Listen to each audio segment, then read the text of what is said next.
할렐루야. 하나님께서 우리 가운데 은혜를 더하셔서 이 사순절 기간 우리가 주의 선하신 뜻을 따라 거룩한 뜻을 분별하며 믿음으로 승리하시는 크신 은혜가 있기를 소원합니다. 우리 지난 주간에 성경적 사순절 지내기 이런 제목으로 말씀을 함께 나누셨습니다. 사순절이라고 하는 절기, 또 성경에 기록되어 있는 많은 절기가 우리 가운데 있는데 대부분 우리가 절기를 지내면서 하나님께서 우리 가운데 주신 이 절기의 목적 또 이유를 깊이 생각하지 못하고 그저 표면적인 형식적인 절차를 따라서 지내오다 보니까 이것이 우리 가운데 유익함을 느끼지 못하겠더라. 때로는 이것이 부담이 되기도 하고 때로는 이것 때문에 우리가 시험에 빠지는 일도 있더라라고 하는 것이죠. 그래서 지난주에 그런 부분들을 함께 말씀을 나누셨습니다. 이제 우리가 성경적 사순절 지내기라고 하는 이 말씀을 가지고 오늘 우리 갈라디아 5장 16절에서 26절의 말씀을 함께 보시겠는데 이 우리가 갈라디아서 5장 16절에서 26절 특히 22절과 23절의 말씀은 성령의 9가지 열매에 대한 말씀으로서 우리가 많이 알고 외우고 있는 말씀이죠. 근데 이것이 사순절과 무슨 상관이 있겠느냐라고 이야기할 때 여러분 우리가 성경을 볼 때 한 특정한 단어, 특정한 구절, 특정한 본문에 우리가 집중해서 그 부분만 살피는 경향들이 많잖아요. 근데 제가 이제 여러분과 함께 한 2년 가까이 말씀 묵상을 이렇게 성경을 하루에 석 장씩 읽어나가면서 매일매일 말씀의 묵상을 하면서 제가 느낀 게 뭐냐 하면 제가 깨달은 게 뭐냐 하면 하나님의 말씀은 흐름이더라는 거예요. 흐름이더라. 이 하나님의 말씀이 흐름인데 우리가 한 특정한 말씀의 어떤 구절이나 또는 문장을 가지고 집중해서 은혜를 받다 보면 거기만 우리가 마음을 두다 보면 하나님께서 우리 가운데 주시는 큰 전체적인 흐름을 보지 못하고 우리는 강물이 하나님의 은혜의 강물이 도도하게 이렇게 흘러가는데 그 중에서 한 부분의 어떤 물을 딱 떠가지고 이것이 정말 좋다라고 하는 그래서 하나님의 전체적인 흐름을 보지 못하는 그런 어리석음을 범하게 되더라라고 하는 거죠. 오늘 본문도 마찬가지예요. 제가 이제 본문을 길게 잡았잖아요. 오늘 본문이 이제 우리가 흔히 이야기하는 성령의 9가지 열매라고 이야기할 때 우리가 이 성령의 9가지 열매를 사모하고 또 말씀을 단어를 잘 이해하고 있습니다. 성령의 9가지 열매의 의미에 대해서 우리 모르는 분들이 거의 없잖아요. 신앙생활을 처음으로 하시는 분들은 이게 뭔 말이야 하시겠지만 그래도 뭐 한 10년, 20년 또 여러 가지 교회의 훈련을 받고 성경을 묵상하신 분들은 이 성령의 9가지 열매가 어떤 의미인지를 우리가 다 알아요. 그런데 실제적으로 이것이 우리 삶 속에 그렇게 이루어져 가고 있느냐라고 하는 부분에서 우리가 굉장히 어렵죠. 그게 뭔가 하니까 우리가 요 구절에만 관심을 가지고 있기 때문이라는 거예요. 그래서 달라라고 하는. 근데 이것이 왜 어떻게 우리 가운데 이루어지는지를 우리가 알지 못하니까 그냥 그림 속에 있는 떡이나 꽃과 똑같은 거죠. 보기는 보는데 감상은 하는데 이것이 내 것이 되지를 못하더라라고 하는 것입니다. 그것이 또한 오늘 우리 이 사순절과 또 우리가 신앙생활을 해나가면서 하나님께서 우리 가운데 원하고 이루시고자 하시는 그 뜻과 관련이 있다라고 하는 거죠. 우리가 지난주에 이런 말씀을 나누었어요. 우리 사도 바울이 이 본문을 이야기할 때 특별히 우리 로마서 7장 8장에 보면 특히 7장에 보면 사도 바울이 자기의 신앙의 상태를 고백하고 있는 부분이 7장이었다 말씀을 드렸죠. 로마서 7장. 이 로마서라는 성경이 사도 바울이 로마에 있는 교인들에게 보낸 편지라는 것을 우리 다 압니다. 그런데 이 로마에 있는 교인들이 좀 특별한 사람들이에요. 왜냐하면 이 사람들이 누구로부터 복음을 전달받은 사람이 아니에요. 예수님의 12제자 가운데 또는 사도 바울도 한 번도 로마라는 곳을 가보지를 않았습니다. 그럼에도 불구하고 이 로마에 있던 디아스포라 유대인들이 스스로 예수 그리스도의 복음을 받아들이고 교회를 이루고 거기에서 신앙을 이루어가는 이런 일들을 하게 될 것이고, 그것이 제자들에게, 특히 사도 바울에게 소식이 전해졌을 때에 사도 바울이 굉장히 기쁜 마음을 가지고 이 로마에 있는 성도들을 보기를 원했던 것입니다. 그런데 우리가 누군가 가르침을 주지 않고 자기 스스로 배우고 익히는 데에는 분명히 한계가 있거든요. 그 한계가 뭔가 하니까 진리의 본질, 진리의 핵심에 이르지 못한다라고 하는 거죠. 디아스포라 유대인들이 가지고 있는 그 전통적인 유대교의 사상, 조상들로부터 전해지는 어떤 전통과 규례를 벗어난 것만큼은 틀림없이 기쁜 일인데, 좋은 일인데, 그러나 그들이 예수 그리스도라고 하는 그 복음의 본질, 예수 그리스도라고 하는 구원자의 그 핵심에 대해서는 깨닫지 못하고 있더라는 거예요. 그래서 사도 바울이 로마에 가서 이 하나님의 백성들에게 하나님의 진리의 말씀을 제대로 가르치겠다는 생각을 하고, 가기 전에 먼저 편지를 써서 자기를 소개하고, 또 그가 알고 있는, 그가 하나님께, 하나님 성령께서 그에게 가르쳐 주신 진리의 복음의 핵심을 편지에 기록해서 로마에 보내게 된 것입니다. 그래서 어떤 신학자들은 이렇게 이야기해요. 이 로마서야말로 복음의 핵심이다. 로마서가 복음서의 복음이다. 이런 이야기를 합니다. 그만큼 로마서가 굉장히 예수 그리스도의 그 구원의 은혜, 이신득이라고 하는 거잖아요. 오직 믿음으로서만 구원을 받는다라고 하는 그 예수의 복음의 핵심 진리를 가장 정확하게 정수를 가지고 기록하고 말씀하고 있는 그런 성경입니다. 그만큼 또 어렵기도 합니다. 그런데 어쨌든 간에 자기가 지금 로마 교회에 가서 로마 성도들에게 그 유대인들이 가르치고 있는 전통적인 유대교의 가르침과 달리 하나님의 말씀의 핵심 진리의 본질을 전하려고 하는, 예수 그리스도의 복음을 전하려고 하는 이 시점에서 자기를 좀 포장해야 하는 것도 마땅한데, 내가 이런 사람이야, 내가 이런 훌륭한 사람이야, 그래서 너에게 이런 말씀을 가르치기에 충분한 자격과 지식과 권위를 가지고 있어, 이래도 시원찮을 판에 로마서 7장에 가서는 그가 뭐라고 이야기하는가 하면 자기의 괴로움, 자기의 고통을 기록하고 있는 거예요. 오라 나는 공고한 사람이로다. 그러면서 내 안에 두 가지 법이 싸우고 있다. 나는 이 두 가지 법의 싸움 때문에 나는 괴로워 죽겠다라고 하는 얘기예요.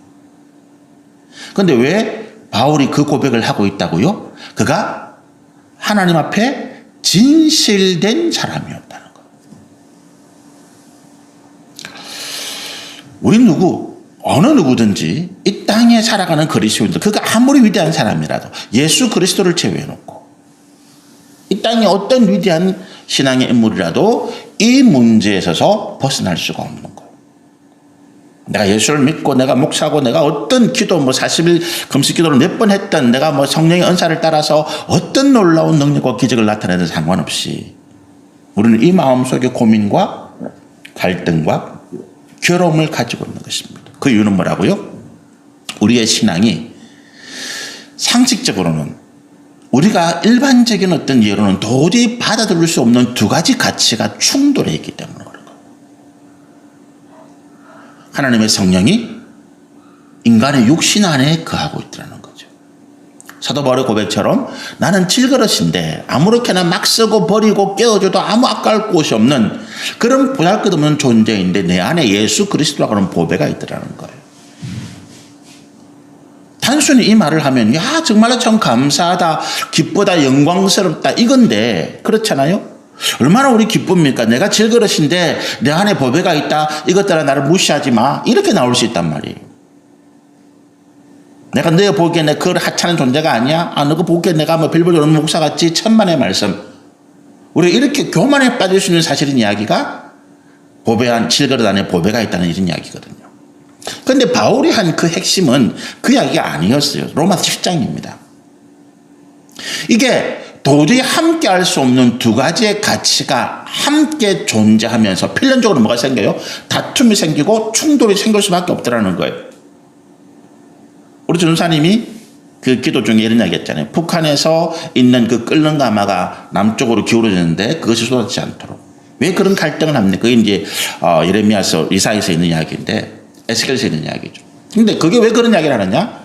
남과 북이 한 민족이고 한반도라는 한 지리적인 조건 하에 있는데 이 남과 북이 서로가 도저히 어울릴 수 없는 이념과 가치와 체계를 가지고 있기 때문에 그렇더라는 거예요. 그래서 끊임없이 분쟁하고 화합하려 했더니만 또 다투고 싸우고 이것들이 이 문제라는 거죠. 성령 거룩하심이잖아요. 거룩이라는 표현은 그 안에 어떤 악한 것도 우리 야고보서에 보면 회전하는 그림자도 없다라고 표현해요. 뭔가 이렇게 물체가 있으면 이게 분명히 어떤 그림자라든지 뭔가 있어야 되는데 그림자도 없다. 험도 없다. 점도 없다. 완전하고 온전하신 그 거룩함 성령이 우리 육신 안에 이 육신은 뭐를 표현합니까? 불완전하고 그리고 이것이 어떻게 해요? 항상 세상에서 더러운 죄악 가운데 있음으로 더럽혀질 수밖에 없는 그런 존재. 질그릇이란 말이에요. 그게 함께 있다는 거니까. 그럴 수 있지 뭐. 우리가 구원받은 존재니까. 우리가 너무 신앙을 고민 없이 사는 거예요. 고민 없이 사니까 기쁘죠. 항상 즐겁죠. 그러다가 뭡니까? 어려운 일이 생기면 자빠지고 넘어지는 것이거든요. 못 일어나요. 사도 바울은 고민했다는 거예요. 이것이 있을 수 없는데 더구나 그는 정직한 사람이었다. 진실한 사람이었다. 그 안에 육신의 생각과 육신의 정욕이 바울이라고 왜 없겠습니까? 바울이라고 육신의 정욕과 탐욕, 육신의 생각으로 이루고자 하는 것이 왜 없었겠습니까? 대표적인 케이스가 뭡니까? 두 가지가 성경에 기록되어 있어요. 첫 번째는 뭐냐 하면 마가 요한이라는 사람의 문제입니다. 바나바의 조카지요.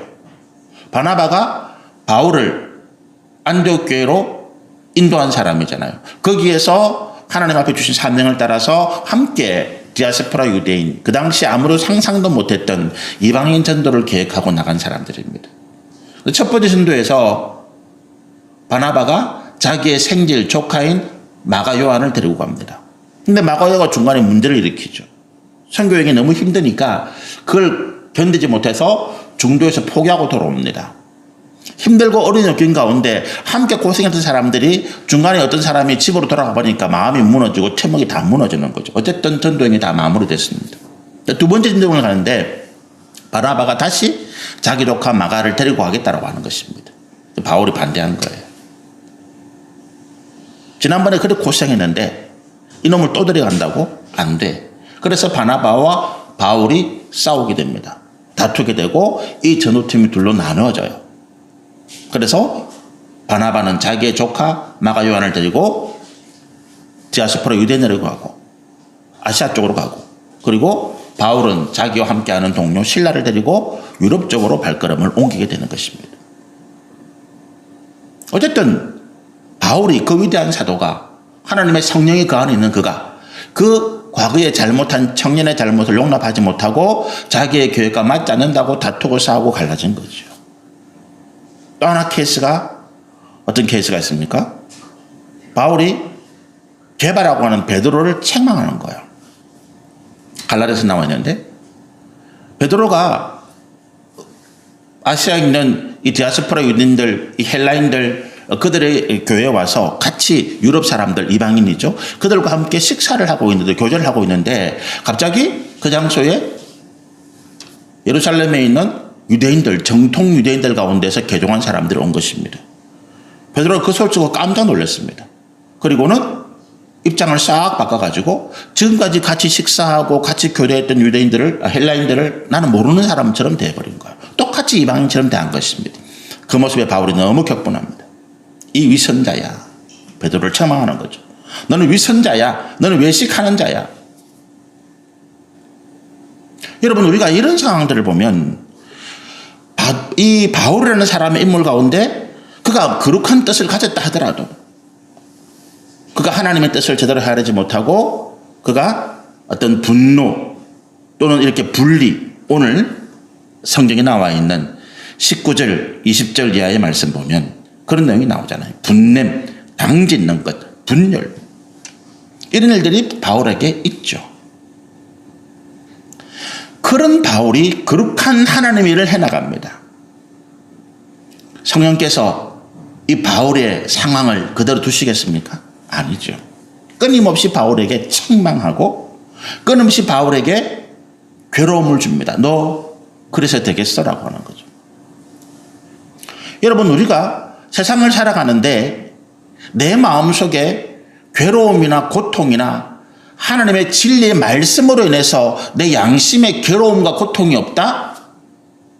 지난주에 말씀드린 두 가지 상황이 있습니다. 하나는 내가 가짜로 예수를 믿는 자든지, 내가 목사고 세례를 받고 신앙고백을 했다 하더라도 그것이 거짓이었든지, 두 번째는 나는 사람들 앞에 윗선 그리고 외식적인 행위, 속에는 괴로워 죽겠는데 사람들 앞에서는 나는 평안해, 나는 아무렇지도 않아, 이렇게 거짓을 말하는 둘 중에 하나라는 거예요. 내가 세상을 살아가는데 목회를 하면서, 내가 신앙생활을 하면서 하나님의 진리의 말씀 앞에서 내 양심이, 내 행위가, 내 마음이, 내 생각이 고통받고 괴롭고 하나님 나는 어쩔 수 없는 존재입니다, 그런 고백을 한 번도 하지 않았다? 거짓말이라는 거예요. 그리고 정직하면 뭡니까? 진실하면 뭡니까? 그걸 인정한다는 거예요. 목사님 요즘 어떻습니까? 내 괴로워 죽겠어요. 왜요? 하나님 말씀은 이런데 내가 그걸 따르지 못하니까 괴롭습니다. 난 어제 또 저는 이런 화를 냈습니다. 저는 어제 또 이런 정욕을 따라서 범죄할 뻔했습니다. 범죄까지는 아니라도 그 정직한 고백이죠. 근데 바울은 그렇게 고백하고 있더라는 거예요. 근데 우리가 이런 의문을 가질 수 있죠. 하나님이 왜 우리 가운데 그렇게 하시는 거라고 하는 거예요. 우리가 예수를 믿으면 모든 문제가 해결된다 그랬는데, 성령이 내 마음에 오시면 우리 성령의 열매가 뭡니까? 21절부터 한번 읽어보실까요? 오직 성령의 열매는 사랑과 희락과 화평과, 거기까지만 하십시다. 사랑과 희락과 화평과. 내가 성령의 열매, 내가 성령의 거룩한 은혜가 있다면 내 가운데는 사랑, 하나님의 크신 사랑이 있죠. 모든 것을 다 받아들이고 용납하는, 모든 죄를 덮는 사랑. 희락, 항상 기쁘고, 그 다음에 화평, 누가 나를 건드리지 나는 언제나 그 가운데 내가 화평을 이루고 가는 사람. 이것이 성령의 열매인데 여기까지만 이야기했습니다. 그렇지 않더라는 거예요. 그래서 우리가 고민이라는 거예요. 성경은 그렇게 분명히 말하는데 나는 그렇게 안 되더라는 거지. 그러다 보니까 구원파라고 하는 이단이 우리를 파고들어요. 야, 그거 하나님 말씀 그렇게 돼 있잖아. 구원받은 사람은 죄 안 짓는데, 예수 믿는 사람은 이제 죄에서 다 해방되었는데 네가 또 죄 짓고 있지? 너 교회에서 가르치는 예수의 복음이 거짓된 거야. 우리한테 와서 예수 다시 복음 듣고 다시 세례받아야 돼. 그래야 죄를 안 지어. 이게 무서운 이단이거든요. 구원파라는 게 무서운 이단입니다. 왜요? 그럴 수 없다는 거예요. 그럴 수 없다는 거예요. 왜? 위대한 사도 바울이, 성경이 우리 가운데 그거를 이야기하고 있다는 거예요. 예수를 믿고 십자가의 대속의 은혜로 내 죄를 다 용서받았다는데 왜 내가 계속 이 죄의 문제 앞에 고통하고 괴로워할 수밖에 없느냐는 문제. 우리가 한 가지 착각한 문제가 있다는 거예요. 뭡니까? 예수님의 십자가 대속의 은혜는 구원의 완성이 아니다라고 하는 문제예요. 목사님들이, 저를 비롯해서 목사님들이나 성경을 가르치는 분들이 예수를 믿는 것을 구원의 완성이라고 자꾸 가르치는 거예요. 근데 우리는 구원받았어라고 한다는 거예요. 그런데 엄격하게 말하면 우리가 예수를 믿고 십자가의 대속의 은혜를 받은 것은 하나님의 구원의 시작하심이라는 거예요. 시작하심입니다. 아브라함이 창세기 12장에 하나님의 부르심을 받고 가나안으로 옵니다. 그가 어떤 약속을 받았습니까? 내가 네 이름을 창대하게 하고 네 후손을 하늘의 별처럼 바다의 모래처럼 많게 하고 네가 복의 근원이 되고 모든 사람에게 복을, 말도 할 수 없는 엄청난 복과 은혜를 받았습니다. 그런데 그것이 완성형이었습니까? 아닙니다. 하나님이 그렇게 하겠다라고 하는 약속입니다. 뭐 하면? 네가 나를 믿으면, 네가 내 말에 순종하면. 그런데 사람들은 그걸 완성이라고 생각해요. 하나님께 말씀하시니까 나에게 그렇게 해주세요, 이렇게 이야기한단 말이죠. 하나님 그렇게 말씀하지 않았어요. 나는 너에게 약속했고 나는 너에게 네가 내 약속대로 그런 사람이 되도록 나는 너를 연단하고 훈련하는 일을 이제 시작할 것이다 라고 하는 것입니다. 그것이 하나님의 말씀이세요. 십자가 대속에도 마찬가지입니다. 우리가 하나님을 모르고 세상의 정욕과 탐욕 가운데 여전히 죄악 가운데 살아가던 우리에게 예수의 복음이 들려집니다. 그 예수의 복음이 뭡니까? 내가 너에게 하나님의 은혜의 구원을 주고 내가 너를 하나님의 자녀로 삼고 내가 너에게 하늘과 땅의 복으로 새롭게 하고 하나님의 나라의 백성으로 삼아주겠다 이거잖아요. 근데 예수의 은혜 대속을 받으면서 우리가 뭐 한다고요? 내 죄가 씻음 받는 거예요. 그러면서 하나님 뭐라고 말씀하십니까? 이제 내가 너에게 그 길을 시작하겠다라고 하는 거예요. 우리에게 약속하신 하나님의 자녀가 되고 하나님 나라의 완전한 은혜를 누릴 수 있도록 우리 가운데 하시겠다라고 하는 것입니다. 그럼 예수 믿어 우리가 지금 하나님 자녀가 아닙니까? 그 개념은 아니죠. 우리가 법적으로는 하나님의 자녀가 되었지만 실제적으로 그 행위나 행동이나 우리의 삶의 모습이 하나님의 자녀와는 거리가 뭡니까? 거리가 머니까 어떻게 되겠어요? 이제부터 하나님께서 거기에 합당한 하나님 자녀에 합당한 교육을 시켜 나가는 거죠. 이렇게 생각을 한번 해보십시다. 우리가 어느 아이가 길거리에서 거짓골로 동냥하고 꾀죄죄하고 배운 것도 없고 그렇게 살아가는 아이가 너무 불쌍해서 그 아이를 데리고 옵니다. 데리고 와서 이제 내가 너를 아들로 삼아서 내가 너에게 모든 내 가진 것을 물려주마. 그러면서 먼저 어떻게 해요? 그 아이를 양자로 입적을 시킵니다. 법적으로 아들이 됐잖아요. 그러면 그 아들은 그 다음에 뭘 하겠어요 우리가? 그 아이에게 배운 것도 없고 꾀죄죄하고 상스러운 욕을 하고 그 어릴 때부터 습관에 따라서 남은 것을 계속 훔치고 빼앗고 다투고 싸우는 아이를 그냥 그대로 두겠습니까? 내가 그 아이에게 그런 마음을 가졌으면 이제부터 그 아이를 어떻게 해요? 가르치고 훈육하고 교훈해서 제대로 세상에서 살아갈 수 있는 그런 아이로 만들어갈 거 아닙니까? 똑같은 이야기예요. 우리가 죄악 가운데 죽어갈 수밖에 없는 우리에게 예수의 은혜로 우리가 십자가 대속의 은혜로 우리가 하나님의 은혜를 받았다라고 하는 것은 그 즉시로 내 모든 삶이 다 바뀐 건 아니잖아요. 우리는 법적으로 하나님의 자녀가 되었습니다. 그리고 또 뭐가 있습니까? 우리 가운데 하나님의 은혜의 약속이 주어졌습니다. 그런데 아직 우리에게는 뭐가 부족해요? 우리가 그 모든 것을 누릴 만한 우리의 자격, 영적인 자격. 하나님 보시기에 과연 네가 합당하다고 말만한 그런 영적인 자격이 부족하다라는 거예요. 그래서 뭐를 훈련하십니까? 우리에게 아까 성령의 9가지 열매 가운데 제가 3가지만 했는데 그 다음 보실까요? 이런 훈련을 합니다. 오래 참음. 성령의 9가지 열매가 뭐였다고요? 사랑과 희락과 화평. 그 다음에 4번째가 오래 참음입니다. 이게 성령의 열매라는 거예요. 오래 참도록 우리를 훈련시키시는 것입니다. 자비. 이게 뭡니까? 하나님의 사랑을 세상에 나타나는 우리의 행위가 자비예요. 하나님은 사랑이신데 그 사랑을 세상에 나타나는 행위가 자비라고 하는 것입니다. 그리고 뭐예요? 양선. 내 안에 있는 선함을 양선 키워나가시는 것입니다. 양자가 양육한다는 이야기예요. 하나님의 성령의 역사가 나가는데 이 선함이 키움받는다. 그리고 뭡니까? 충성.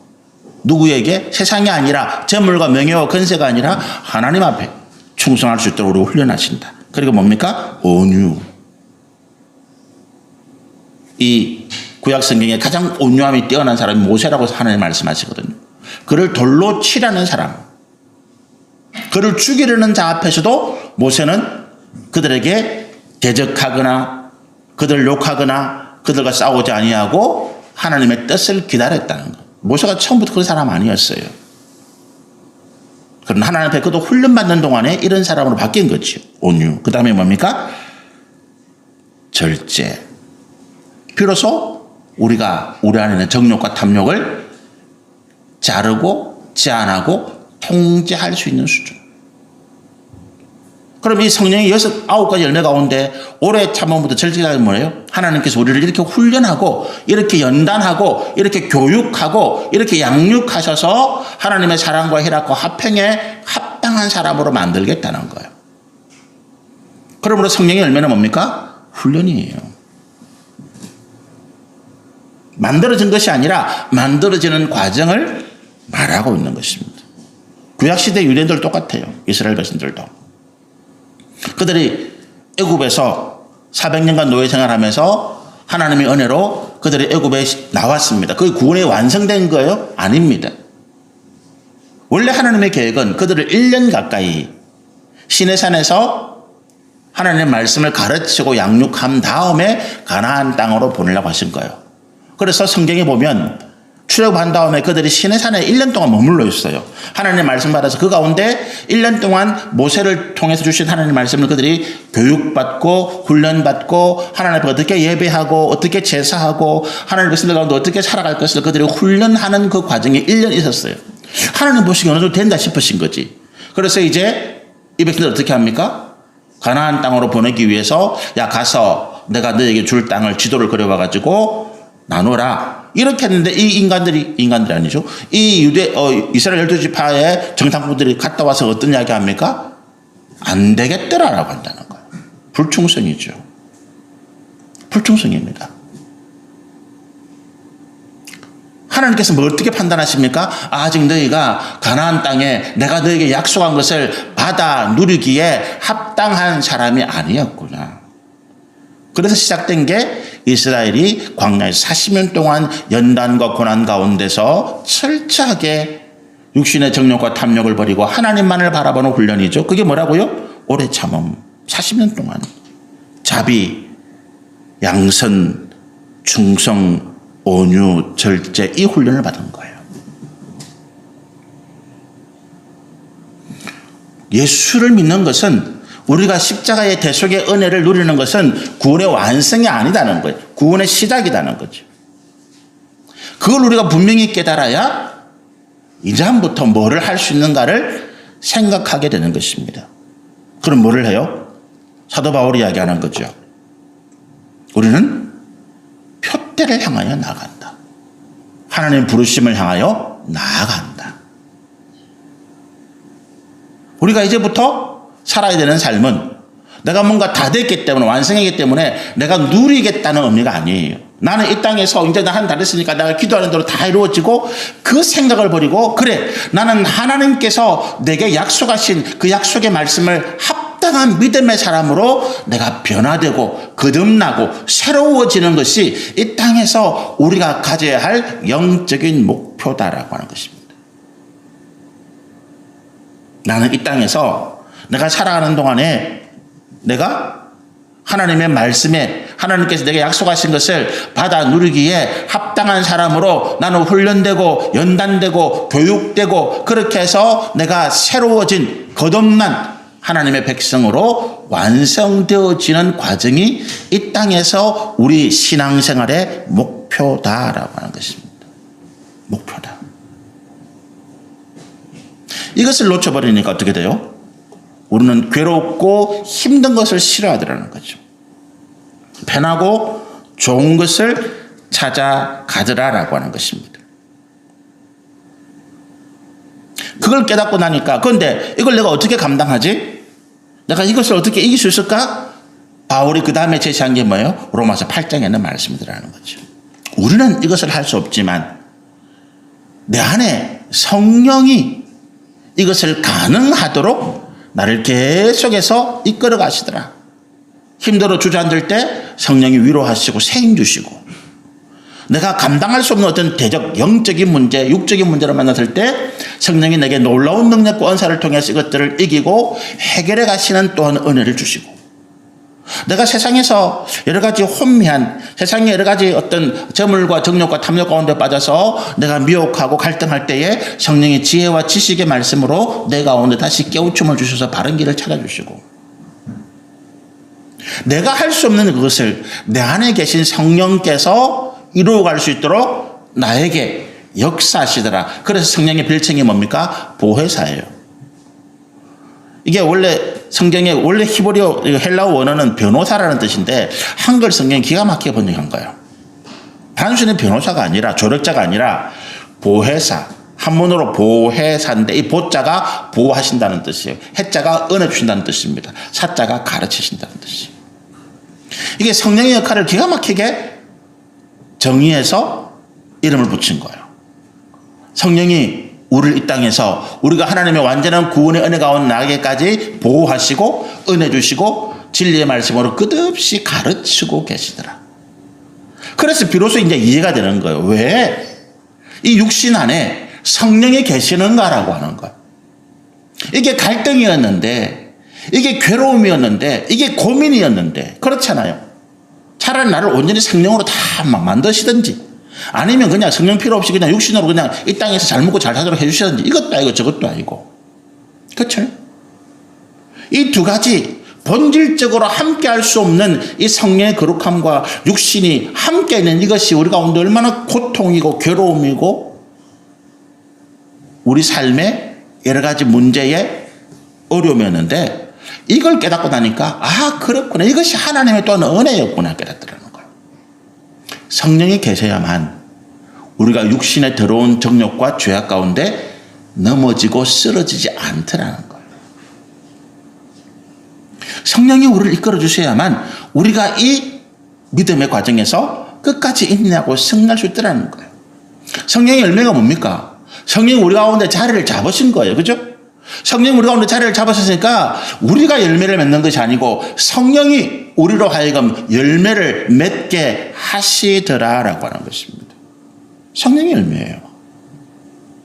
우리 육신의 열매는 뭡니까? 앞에 보면 육체의 소욕은 성령을 거스르고 쭉 나오면서 19절에 보면 육체의 일은 분명하니 곧 음행과 더러운 것과 호색과 우상숭배, 주술, 원수 맺는 것, 분쟁, 시기, 분냄, 당짓는, 분별, 투기, 술 취함 뭐 이런 것들이죠. 지금까지 우리가 육신으로 살아온 것들이 그렇더라는 거예요. 그런데 성령이 계시면서 이제 이것들을 하나씩 몰아내기 시작하더라는 거예요. 내 힘이 아닌 거죠. 성령이 우리 가운데 그렇게 능력을 주셔서 하나씩 만들어 가시더라. 그래서 뭡니까? 18절에 내가 이르노니 너희는 성령을 따라 행하라 라고 하는 거예요. 그러면 어떻게 하라고요? 육체의 욕심을 이루지 아니하리라. 이게 핵심이에요. 다른 종교는 뭘 합니까? 명상, 참선, 수련 이런 걸 통해서 육신의 욕심을 행하지 않는 게 방점을 찍어요. 내가 육심의 욕심 때문에 그게 번뇌라고 그러잖아요. 이것 때문에 그래서 머리 깎고 산으로 들어가는 이유가 그거예요. 세상에 있다 보니까 얽히더라는 거지. 인연이라는 이름을 가지고 얽히더라는 거예요. 부모 관계, 형제 관계, 아내와 자녀, 친구 어쩔 수 없이 얽혀서 그게 괴로움 받더라. 그래서 내가 머리 깎고 산으로 가서 머리 깎는 것은 대신 나는 이제 세상에 의미가 없습니다. 다 깎고 산으로 가서 사람들 없는 곳에서 혼자 이런 육신의 어떤 욕심을 지워보려고 돌을 닦고 참선하고 기도하고 수련하는 게 다른 종교예요. 성경은 뭐라고 얘기합니까? 그건 아니다라고 하는 거예요. 문제는 알았는데 처방이 달랐다라는 것입니다. 문제는 알았는데 해결책은 전혀 엉뚱하다라는 거예요. 그렇잖아요. 석가모니가 결혼해서 딸이 있었습니다. 그 딸 이름을 뭐라 지었는가 하면 라훌라라고 지어요. 라훌라라고 지었는데 아들이죠. 라훌라라 지었는데 그 아들이 어떻게 됐다고요? 라훌라 이름이 장애물이라는 뜻이에요.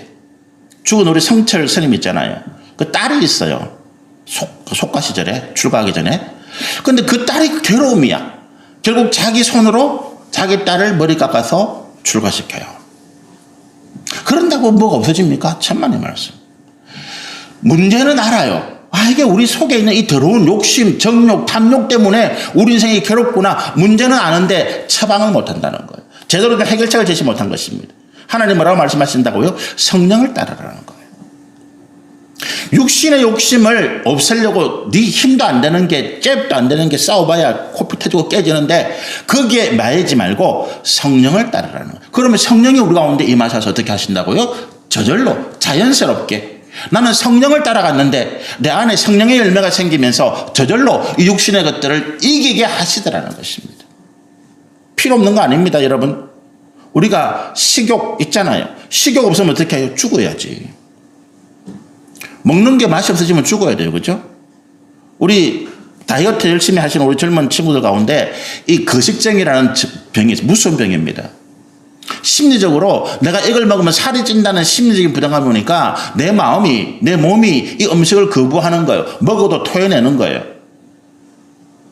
못 먹게 합니다. 그래서 먹어야 산다는 걸 아는데 내 심리에는 이게 먹으면 내가 살찐다 이런 마음 때문에 어떻게 된다고요? 계속 거부를 하는 것입니다. 그 결과 말라서 죽어요. 우리 몇 년 뉴스 안 보셨습니까? 유럽에서 어떤 한 모델을 지망하는 그런 젊은 여성이 이 거시기에 걸려가지고 몸무게가 20몇 킬로로 빠져서 결국 치료가 안 되는 거예요. 식욕, 우리 삶을 살아가는 데 있어서 필요합니다. 정욕, 유신의 정욕, 우리가 이게 지나치면 음란이지만, 그건 어떻습니까? 남자가 여자를 향해서 좋아하는 마음, 이게 없으면, 여자가 남자를 좋아하는 마음이 없으면 이게 가정을 이룰 수가 없잖아요. 호닥보듯이 한다. 이게 뭐야? 아닌 거지.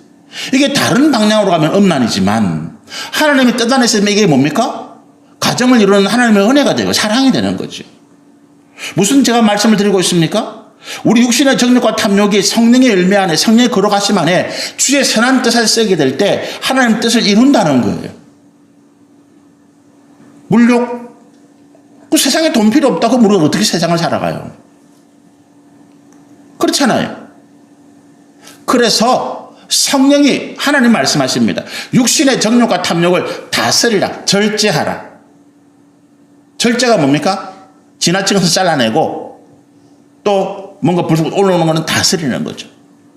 돈을 사랑하는 마음이 일만하게 뿌린 거예요. 돈이 문제가 아닌 것입니다. 우리 안에 이 돈을 가지고 내 육신의 정욕과 탐욕을 왜 쓰겠다는 마음의 문제인 거죠. 우리 성도들이 하나님 앞에 기도할 때 사업 번창하게 달라? 나쁜 기도 아닙니다. 하나님께 이루어주실 줄 믿습니다. 문제는 뭡니까? 그것을 얻은 다음에 내 욕심이 하나님의 뜻대로 못 쓰는 게 문제지. 그래서 뭘 한다고요? 성령을 따라가라는 거예요. 성령의 생각, 성령께서 우리 가운데 이루시고자 하시는 뜻, 그게 소욕이라고 표현되어 있습니다. 그걸 따라가라라고 하는 것입니다.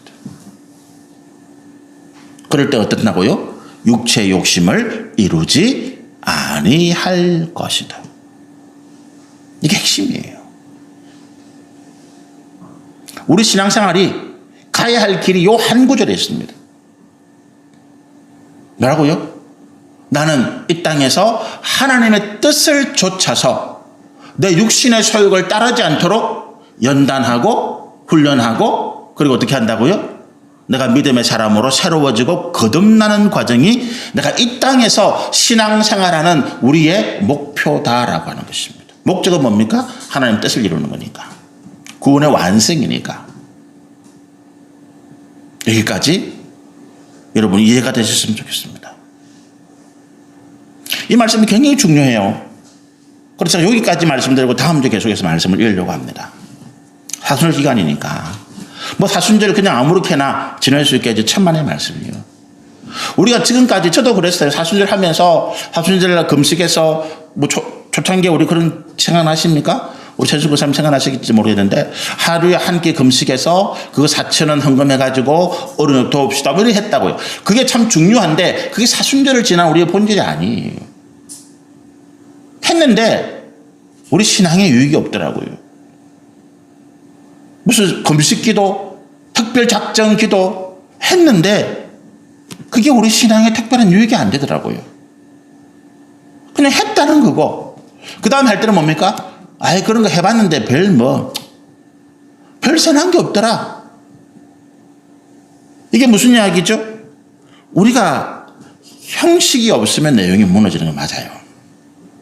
사순절이라도 그냥 뭐 그래 지나는 거 이거는 분명히 문제가 있어요. 그런데 형식에 치우치면 내용을 무시하는 거예요.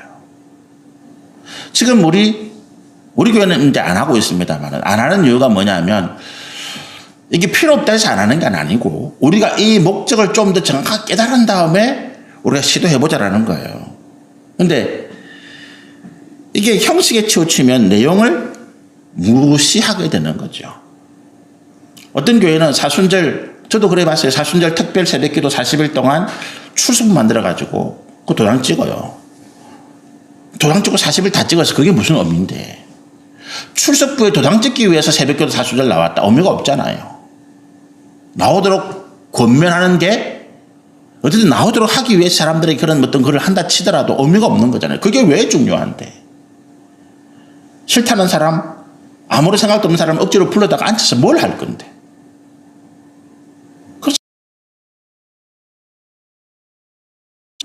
분명한 것은 형식이 없으면 내용이 무너집니다. 우리 신앙생활의 기도, 말씀 묵상, 또 예배, 찬양, 헌금, 구제, 전도, 뭐 이런 훈련, 이런 내용들이 없으면 우리 신앙이 반드시 무너져요.